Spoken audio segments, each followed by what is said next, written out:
Ações de família, divórcio. Ele tem 3 espécies, podendo ser consensual, extrajudicial e judicial, também conhecido como litigioso. Divórcio consensual, também conhecido como divórcio amigável. Nele, a concordância das partes em todos os termos da dissolução do casamento, ou seja, quando as partes em comum acordo estabelecem as cláusulas do divórcio e requerem apenas sua homologação em juízo. Se preferirem, podem apenas contratar um advogado para ambas as partes. Tem o seu fundamento jurídico previsto no Código de Processo Civil, do artigo 731 ao artigo 733 do novo CPC. Também a existência da Lei 11.441 de 2007, que prevê a possibilidade da realização do divórcio consensual por via administrativa. Importante ressaltar a emenda constitucional número 66 de 2010. Alterou-se a redação do parágrafo 6º do artigo 226 da Constituição Federal, possibilitando ao casal o divórcio direto como forma de dissolução da sociedade conjugal. O divórcio consensual tem como objeto a maneira de findar o matrimônio sem a necessidade de longa disputa judicial. A legitimidade se dá com a homologação do acordo firmado pelos cônjuges e que trate de todos os pontos estabelecidos pela Lei 6.515 de 77, ou seja, fim do casamento, partilhas de bens, alimentos para os filhos e cônjuge, guarda dos filhos menores e o nome do cônjuge. O procedimento consensual só poderá ser realizado quando houver plena consensualidade, ou seja, quando chegar a um consenso quanto a partilhas de bens, a guarda dos filhos ou animais de estimação, o regime de convivência e a fixação dos alimentos. A especificidade. A ação de divórcio consensual, ela deve ser ajuizada de regra no foro de domicílio da mulher, conforme artigo 100, inciso 1º do Código de Processo Civil. Pode, contudo, o casal optar pelo foro de domicílio do homem. O divórcio pode ser finalizado em poucas semanas ou meses. Divórcio extrajudicial. É aquele realizado em cartório, sem a necessidade do processo judicial. Assim, o procedimento é feito diretamente em um cartório, de forma simples e rápida. Na prática, o casal, acompanhado por advogado, vai ao cartório com os documentos necessários e dá entrada no divórcio. Tem fundamento jurídico na Lei 11.441 de 2007, que permite, na forma extrajudicial, tanto o divórcio direto como a conversão da separação em divórcio. Tem como objeto facilitar a separação quando há consenso entre o casal, evitando, por conseguinte, desgastes emocionais e econômicos das partes. Ou seja, é conhecido por ser uma modalidade mais amigável do que o divórcio judicial. Legitimidade. A legislação brasileira permite que ocorra o divórcio extrajudicial em casos que cumprem com as seguintes exigências: a separação seja amigável e consensual, ou seja, que não ocorra nenhum conflito entre as partes, o casal não possua filhos menores de idade ou incapazes. Os procedimentos: deve ter assistência por um advogado habilitado, podendo ser um único profissional para atender os interesses de ambas as partes, ou cada parte possuir o seu próprio advogado. Deve ter total consenso entre o ex-casal quanto ao divórcio, ainda que a partilha de bens não seja resolvida em mesmo momento e ocorra em tempo futuro. É requisito primordial que as partes estejam de acordo com a realização do divórcio. A documentação a ser entregue ao tabelionato pode variar de cartório para cartório, mas geralmente são RG e CPF das partes, comprovante de residência, certidão de casamento atualizada e pacto antinupcial, se houver. O requerimento de divórcio deve ser assinado por advogado habilitado, indicando o regime de bens do casamento firmado, bem como a declaração expressa de inexistência de filhos nascituro, declarando que a esposa não está grávida. Especificidade. O cartório competente para a realização é livre da escolha do cartório de notas para a lavratura da escritura, independente do domicílio das partes ou do local do casamento. E o último, divórcio litigioso. O modo contencioso de dissolução de vínculo matrimonial e sociedade conjugal por meio de ajuizamento de ação sempre em face do cônjuge. Ele acontece de maneira geral quando as partes não entram em acordo em relação ao divórcio ou em relação às obrigações que decorrem dele. com fundamento jurídico de acordo com o artigo 34 da Lei 6.515, de 77, a ação de divórcio litigioso deve seguir o rito comum ordinário, hoje simplesmente procedimento comum, com os artigos 318 a 512 do CPC, com a observação das normas especiais do capítulo do CPC que trata das ações da família, que está no artigo 693 e 699. Também é importante ressaltar o artigo 226, parágrafo 6º da Constituição Federal. Tem como objeto regras para as visitações dos filhos, voltar a usar o nome de solteiro ou solteira, quando um dos dois deixará o lar, pensão para o ex-companheiro e entre outros. Legitimidade. Qualquer um dos cônjuges tem legitimidade para requerer o divórcio litigioso, a não ser que o mesmo tenha por fundamento a ausência ou a alteração das faculdades mentais, caso em que apenas o outro cônjuge pode fazê-lo. Procedimento. É necessário entrar com um processo judicial chamado ação de divórcio litigioso, no qual cada cônjuge terá o seu próprio advogado. O processo envolve etapas como a apresentação da petição inicial, audiência de conciliação, contestação, produção de provas e manifestação das partes. Especificidade. A citação do réu em um divórcio litigioso é entregue por um oficial de justiça, pessoalmente ou através de mandato. Esta deve acontecer em até 15 dias anteriores à data da audiência. De acordo com o artigo 53, inciso 1º, a linha B, para a ação de divórcio, separação, anulação de casamento e reconhecimento ou dissolução de união estável, é competente o foro do último domicílio do casal, caso não haja filho incapaz. Uma curiosidade é sobre a homologação de sentença de divórcio realizada no estrangeiro. A sentença estrangeira de divórcio consensual, que não precisa mais ser homologada pelo Superior Tribunal de Justiça, deve ser levada diretamente ao cartório de registro civil pelo próprio interessado para a averbação. União estável. É caracterizada pela relação de duas pessoas, geralmente, como dispõe o Código Civil, de homem e mulher, mas hoje entendemos, até pela evolução do direito e da hermenêutica, em que pode ser uma relação também homoafetiva, em que seja uma relação duradoura, contínua, pública e com o objetivo de constituir família. Algumas situações são previstas no Código Civil em que é imprescindível o reconhecimento da união estável. Tais sejam o direito à herança, a divisão de bens em caso de dissolução de união estável e o recebimento de pensão por morte. Até porque dessas ações percebe-se que a necessidade de realmente reconhecer de fato que aquela relação ela existiu para que esses direitos sejam pleiteados.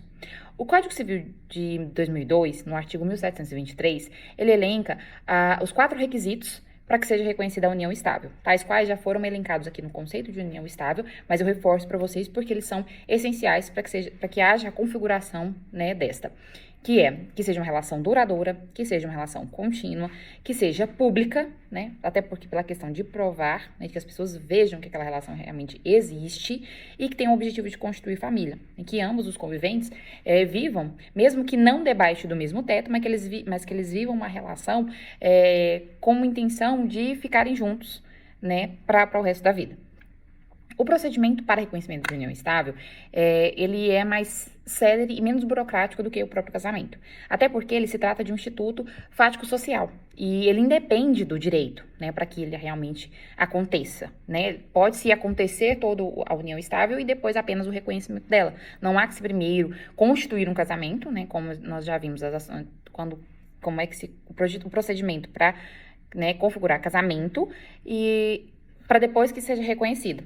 Então, quando se pleiteia uma ação de reconhecimento de união estável, necessita da presença de um advogado, agenda-se, então, uma audiência de conciliação e mediação, onde os conviventes, que têm interesse, tanto ali quanto a legitimidade, de propuração e têm interesse na mesma, eles vão discutir, havendo consenso entre ambos, se o reconhecimento de união estável por forma de contrato ou por escritura pública perante o tabelião. E aí não há necessidade de homologação judicial. A partir dali, naquele momento em cartório, já há o reconhecimento da união estável. Caso haja interesse divergente Ou, num dos polos também, que pode configurar, por exemplo, no polo passivo, os filhos, quando um dos conviventes já está falecido. E a divergência pode, então, abrir um espaço para contestação e o procedimento a seguir será o do CPC de 2015, onde trata, a partir do artigo 335 e seguintes, no procedimento comum a seguir neste caso. Dissolução da união estável. Ela pode acontecer de duas maneiras. Ela pode ser extrajudicial ou judicial. Na dissolução de união estável extrajudicial é quando há consenso entre as partes, quando ambas concordam, né, quando ambos os conviventes ou filhos também, quando houver interesse desses na ação, que ambos estejam de acordo nos mesmos termos e moldes naquela dissolução. Ela é feita num cartório de notas, desde que atenda, né, alguns requisitos, que são eles o próprio consentimento, né, dos conviventes e filhos, o consenso em relação à partilha de bens e pensão, e outros assuntos que envolverem a relação dos conviventes, e não pode haver filho menor ou incapaz, porque nesse caso deve-se prosseguir no juizado, né, na justiça comum, e haverá necessidade da presença do MP também para intervir no interesse desse menor ou deste incapaz. Já na dissolução judicial, é diferente, o próprio nome já diz. Ela acontece nos mesmos moldes da ação de divórcio, e ela acontece judicialmente. Então, você tem a presença de advogado, você tem a petição inicial, em que constará as questões como pensão, guarda dos filhos, separação de bens. E ela é caracterizada por quê? Porque não há consenso na dissolução da união estável, em que um dos conviventes quer, o outro não, ou que os filhos de algum dos conviventes não concordem, né, com esta dissolução. Nessa situação, então, é necessário protocolar, então, a ação e para que ela aconteça ali nos mesmos moldes, seguindo também o procedimento previsto dos artigos 693 a 699 do Código de Processo Civil de 2015. No tocante à guarda, podemos conceituá-la como o poder e o dever dos pais ou tutores no tocante aos filhos menores. A guarda tem como objeto definição de obrigações, direitos e deveres que os pais exercem igualmente com os filhos, ou seja, genitor e genitora. Quem tem legitimidade para ingressar com uma ação de guarda é o genitor, a genitora, né? Quem exerce a guarda de fato, ou ainda quem possui um amplo convívio com aquela pessoa, seja um avô, um tio. A guarda ela é dividida em 3 espécies, qual seja guarda unilateral, guarda compartilhada e guarda alternada. A guarda unilateral ela está prevista no artigo 1583 da Lei 11.698 de 13 de junho. E ainda também tem previsão no Estatuto da Criança e do Adolescente em seu artigo 33. Ela é uma guarda exercida de forma única de um lado. Ou seja, o genitor ou a genitora fica ali com a guarda e a responsabilidade da criança, o que não altera o poder familiar, ou seja, não impede que o pai visite o filho ou que a mãe visite o filho e vice-versa. A guarda compartilhada, ela também tem previsão no artigo 1583 da mesma lei e também no artigo 33 do ECA. A guarda compartilhada, ela vai versar ali entre o genitor e a genitora de acordo com o que o juiz estabelecer ou de acordo com a conciliação das partes. A guarda alternada, ela não é uma guarda adotada pela doutrina. Por quê? Porque a doutrina acredita que a guarda alternada, ela cria uma espécie de filho nômade, ou seja, ou filho mochileiro, que a doutrina chama. Ou seja, o filho não vai ter uma visualização de lar ali, nem na casa do genitor e nem da genitora, porque ele vai ficar ali e aqui, né? O que não é favorável para a construção ali do menor, né? Como procedimento, a guarda tem o seguinte procedimento, que está previsto, inclusive, no Código Civil também, no artigo 693. Ingresso com petição inicial, ocorre a citação, audiência de conciliação e mediação. Caso não houver acordo, vai ser apresentado a contestação, audiência de instrução e julgamento e, posteriormente, a decisão, né? Em relação à especificidade da guarda, o foro de domicílio em que deve ser proposta a ação é o foro de domicílio de quem exerce a guarda do menor. Temos como especificidade também a intervenção do Ministério Público, devido ter menores, né, envolvidos na ação, e também pode ocorrer a questão da alienação parental, que acontece em muitos casos. Preza-se, então, pela conciliação e mediação desses casos de guarda. Tratando sobre a execução de alimentos, temos também 2 espécies. Execução de alimentos de título executivo judicial, que é o mais comum, e título executivo extrajudicial. Possui fundamento jurídico no artigo 528 ao 533 do CPC e do 911 ao 913 do mesmo Código. O conceito de execução de alimento é o o meio pelo qual pode ser cobrado ao devedor, né, ao executado, as prestações alimentícias das parcelas já vencidas. Tem como objetivo a exigibilidade de receber aqueles alimentos, de pagar os alimentos ao menor ou ao ex-cônjuge. Quem tem legitimidade para ingressar com a ação de execução de alimentos é o filho menor ou ex-esposo ou esposa, como dito anteriormente, e tem um título executivo de alimentos ali a seu favor. O procedimento. É necessário o requerimento do exequente em face do executado, que é quem deve os alimentos, né? Não se admitindo cumprimento de sentença de ofício pelo juízo. No tocante ao procedimento, também deve-se observar que o executado ele deve ser intimado para pagar aquela obrigação, né? Para efetivar o pagamento ou para demonstrar a impossibilidade de realizar aquele pagamento ou para impugnar aquela execução de alimentos ou ainda demonstrar que ele já pagou os alimentos ou simplesmente ficar inerte e não fazer nada, né? Tem como especificidade a execução de alimentos a questão do desconto na folha de pagamento, ou seja, os alimentos eles podem ser descontados até mesmo em benefícios previdenciários, em auxílio por incapacidade, pode vir ali descontado na aposentadoria ou na folha de pagamento no contra-cheque, no lerite, caso a pessoa seja ali empregada CLT, né? Tem como meio também prisão civil, penhora dos bens, execução por quantia, também por protesto, e também tem como meio executivo expropriatório. É interessante a gente mencionar a possibilidade da execução de alimentos em face de ex-cônjuge, porque existem jurisprudências determinando ali a prestação de alimentos para ex-mulheres que dependiam financeiramente do esposo, até que ela se estabilize financeiramente, né, encontre um emprego para prover a própria mantém. Importa ainda mencionarmos sobre o artigo 528 do CPC, que dispõe a respeito da execução de alimentos, onde menciona que o executado, ele após ser intimado, terá 3 dias para realizar o pagamento, pagar o débito, provar que o fez ou justificar o porquê de não ter feito. A visitação também é uma questão de ação de família. Ela está prevista no artigo 1589 do Código Civil e visa regulamentar as visitas. Ela tem como intuito também o convívio familiar, a mantença do convívio familiar, uma vez que ambos os genitores podem exercer a visitação, independente de quem esteja com a guarda. Basta regulamentá-la, ou em juízo, ou em acordo entre genitor e genitora. Ela pode ser proposta em uma ação autônoma ou ainda em ação de divórcio, ações que visem pedido de alimentos, entre outros.